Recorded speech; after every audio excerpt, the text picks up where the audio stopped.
The yak is such a majestic creature. Oh my goodness! I didn't even see you there. Don't mind me, I'm sorry, I was just catching up on some light reading. You're probably not here to watch me read my favorite book, though. You're here because you want to learn all about William Shakespeare's Hamlet, one of my favorite plays. So, enough of me rambling. Let's jump right into the story. Much better. Let's see. Let's begin, shall we? Alright everyone, so our story takes place in the Kingdom of Denmark.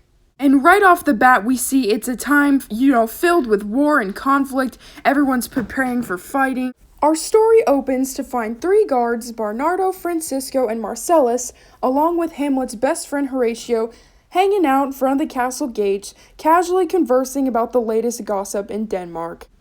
Then suddenly, out of nowhere, the ghost of Hamlet's father just starts casually wandering the castle grounds. To this, the guards are completely startled and freaked out. After recovering, Horatio's like, "Guys, we need to go tell Hamlet." But Horatio's going to have to wait a little bit because just like every day in the Kingdom of Denmark, Hamlet is arguing with his uncle Claudius, who took the throne after his father died. So at this point, Hamlet's being a teenage girl by throwing a hissy fit because his uncle won't let him go to school in Wittenberg and leave the castle. Horatio comes in like, "Hamlet, I just saw the ghost of your father," and Hamlet's like, "What?" He eventually accepts what Horatio is saying and then commits to going to try and visit with his father that night. He tries to be this edgy lone wolf guy by going by himself, but the guards go with him anyway. After searching all over the castle grounds, Hamlet finally finds the ghost of his father doing, ghost things or whatever. Anyway, Hamlet's father tells him that he was murdered by Claudius because he dumped poison into the guy's ear, which that's disgusting. But anyway, he's stuck in the afterlife and can only get out if Hamlet avenges his death. Hamlet's father is not having a great time in the afterlife, so in order to ensure his freedom, he makes Hamlet swear upon his sword that he will carry out the act of revenge against King Claudius.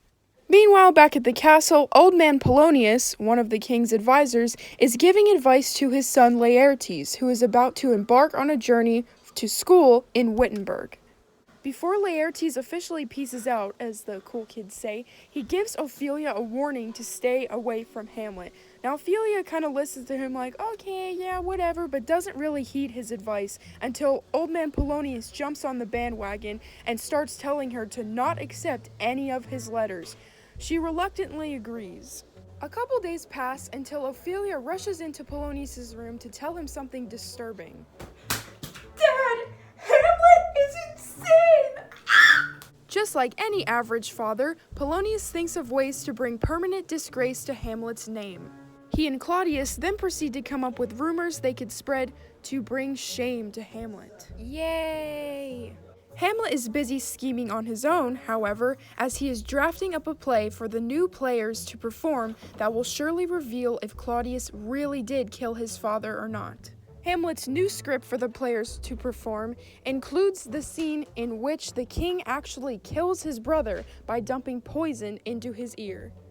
While watching the new play, Claudius is overwhelmed with guilt and rushes out in his anguish. Now at this point, like any good child, Hamlet confronts his mother using his sword in order to demand an answer for her remarrying Claudius so fast after his father's death.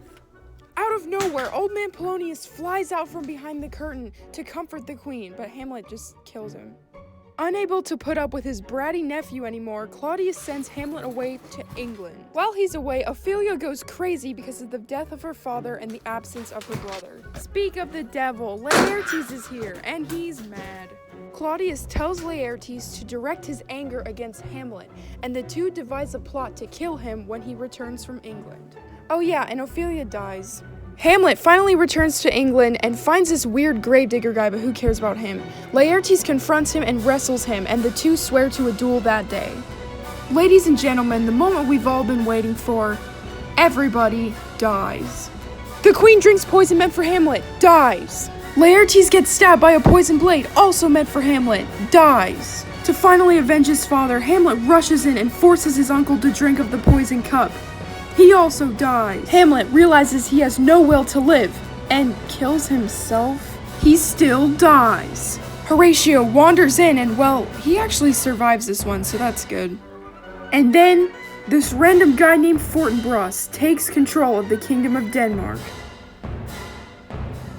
You know what? Forget this.